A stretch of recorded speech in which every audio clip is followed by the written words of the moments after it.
The people of Goiania, Brazil awoke to a major radiological disaster in the fall of 1987, one that provided lessons for preparing for future radiological incidents. Inside an abandoned cancer clinic was an innocent-looking canister of cesium-137.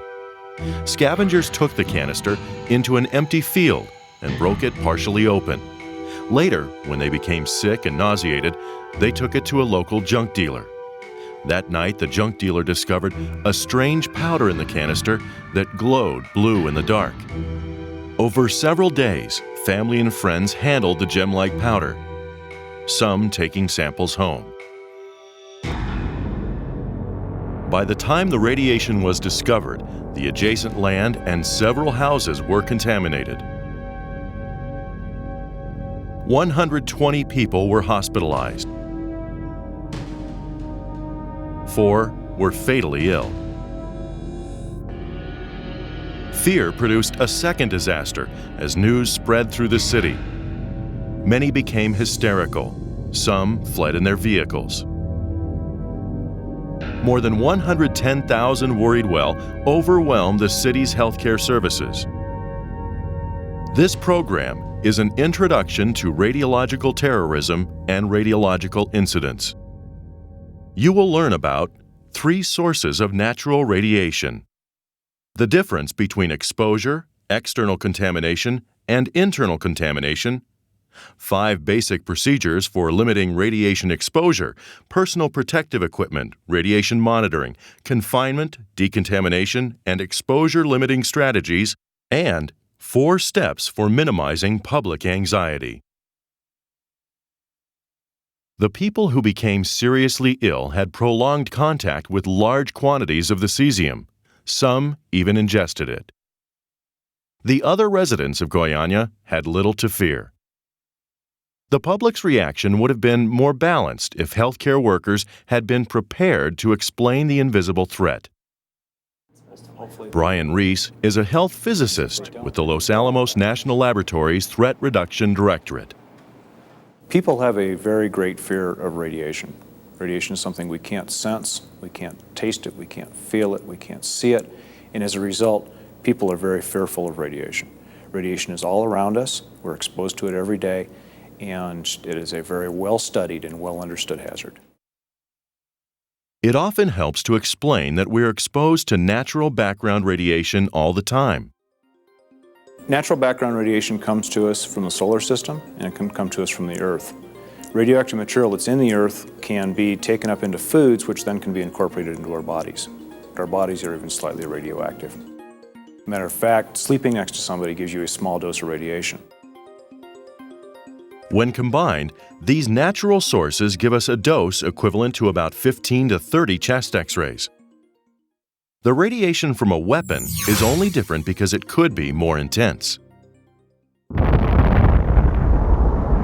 Terrorists could detonate a small nuclear weapon. While dramatic, most experts believe that this is much less likely than other scenarios. Terrorists could sabotage a nuclear power plant. However, power plants have extensive safety systems and are well protected. They're more likely to disperse radioactive material in the water supply or food chain.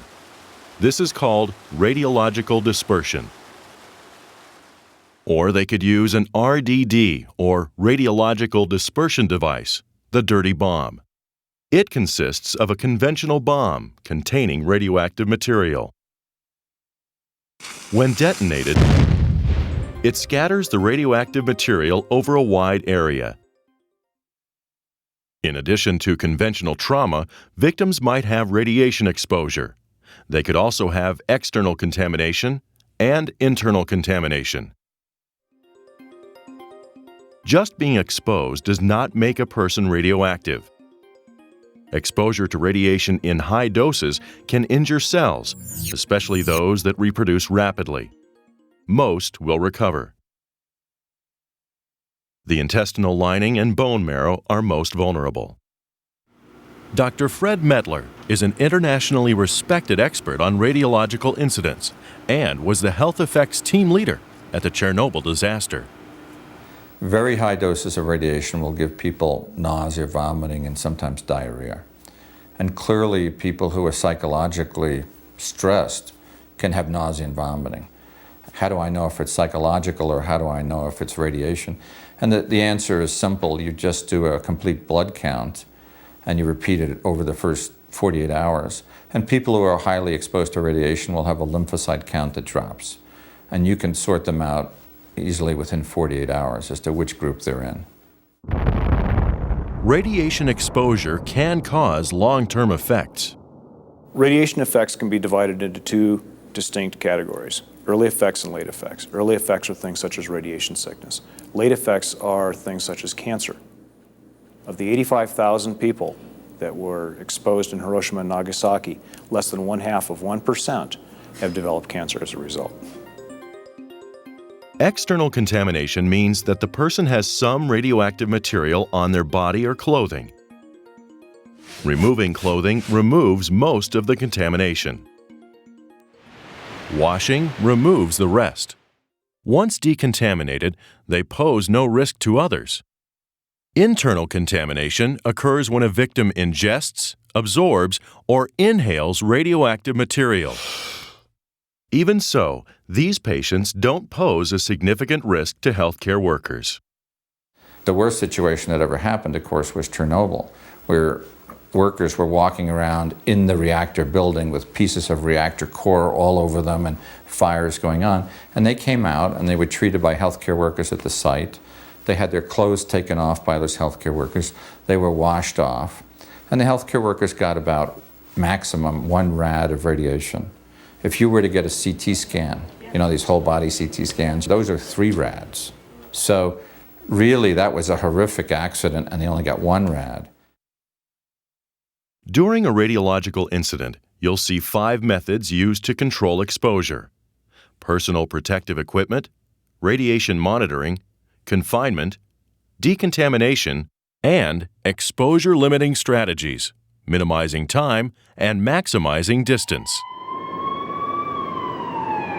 The purpose of personal protective equipment is the same as with infectious agents: to keep material off and out of your body.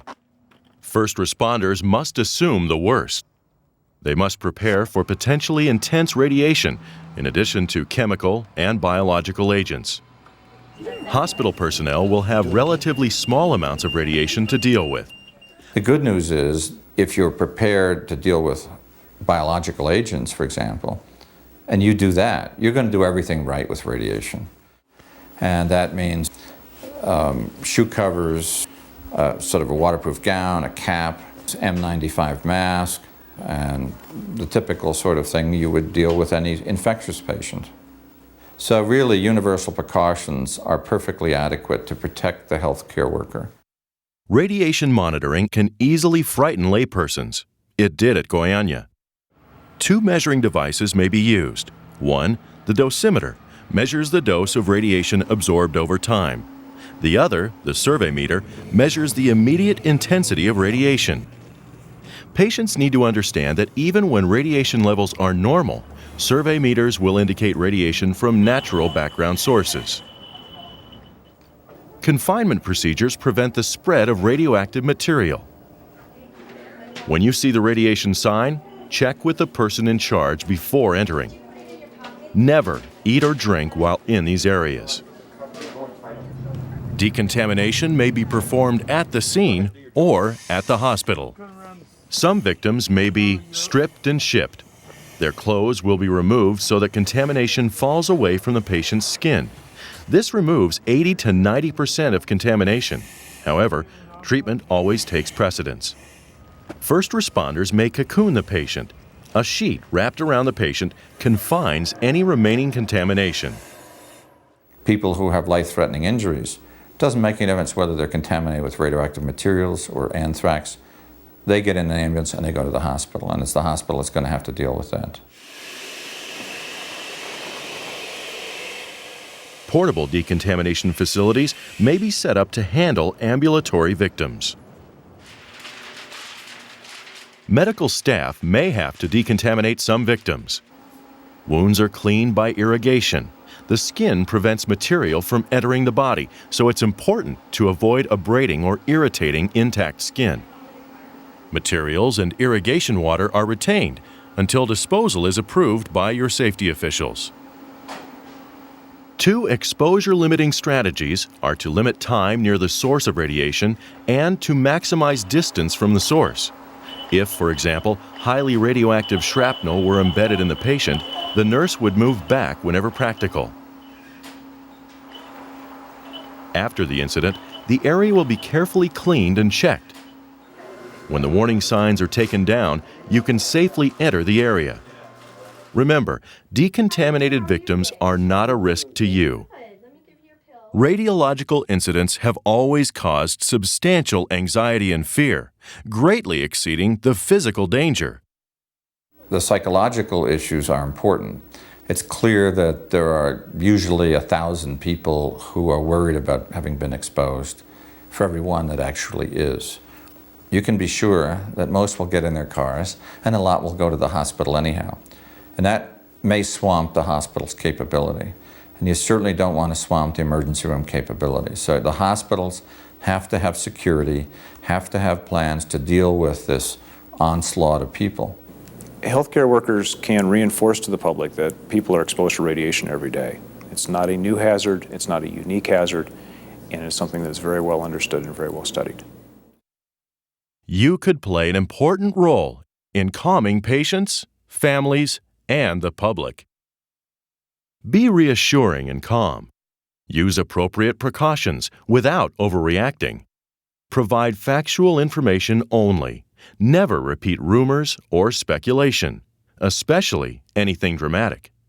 And if the media approaches you for information, refer them to an official spokesperson. Remember, most victims of radiological incidents will recover without experiencing long-term effects. You can play an important role in reassuring them. Fire alarm, go ahead. One scene in a contained area. 2 victims down. Engine 1 will assume command and investigate. Fire alarm, copy. You be park command.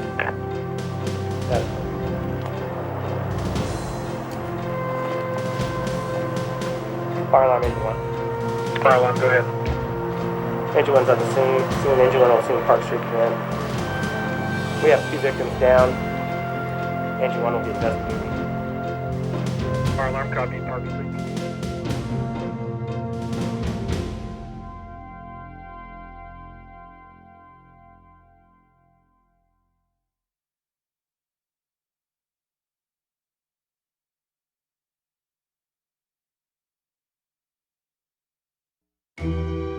The people of Goiania, Brazil, awoke to a major radiological disaster in the fall of 1987, one that provided lessons for preparing for future radiological incidents. Inside an abandoned cancer clinic was an innocent-looking canister of cesium-137. Scavengers took the canister into an empty field and broke it partially open. Later, when they became sick and nauseated, they took it to a local junk dealer. That night, the junk dealer discovered a strange powder in the canister that glowed blue in the dark. Over several days, family and friends handled the gem-like powder, some taking samples home. By the time the radiation was discovered, the adjacent land and several houses were contaminated. 120 people were hospitalized. 4 were fatally ill. Fear produced a second disaster as news spread through the city. Many became hysterical. Some fled in their vehicles. More than 110,000 worried well overwhelmed the city's healthcare services. This program is an introduction to radiological terrorism and radiological incidents. You will learn about 3 sources of natural radiation, the difference between exposure, external contamination, and internal contamination, 5 basic procedures for limiting radiation exposure, personal protective equipment, radiation monitoring, confinement, decontamination, and exposure-limiting strategies, and 4 steps for minimizing public anxiety. The people who became seriously ill had prolonged contact with large quantities of the cesium. Some even ingested it. The other residents of Goiania had little to fear.